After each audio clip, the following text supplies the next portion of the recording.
Magdadagdag ng mga chopper at tauhan sa border para itigil ang pagpasok ng fentanyl. Magtatalaga rin daw sila ng fentanyl czar. Ang Mexico nangakong magpapadala ng 10,000 National Guard troops sa US border para itigil ang pagpasok ng droga sa Amerika. Nangako naman ng Amerika na tutulong para hindi maipuslit ang matataas na kalibre ng armas sa Mexico. Pero ang dagdag taripang inanunsyo para sa China tuloy. At sabi ni Trump, posibleng tumaas pa ito.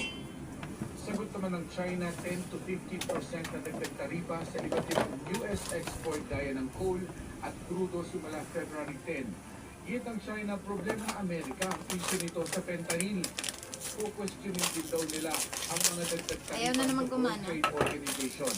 Ayon sa White House, kakausapin ni Trump, Chinese President Xi Jinping sa mga susunod na araw.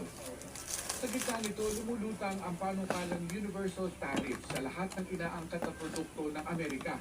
Sa ulat ng Financial Times, isinusulong ng Treasury Secretary ni Trump na si Scott Bessent ang 2.5% ng universal tariff na pwedeng unti-unting itaas.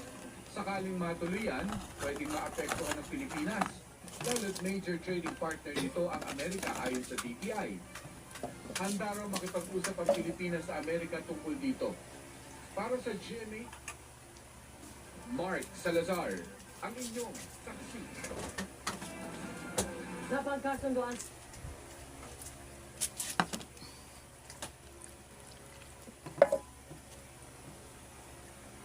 Bumalita. Bibigay ng ransom ang mga magulang ng bata bukas ng umaga.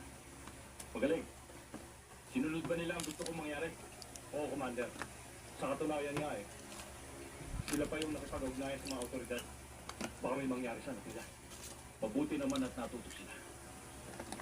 Kaya bukas ng takas, katulad ng dati, pera muna, bago kuha.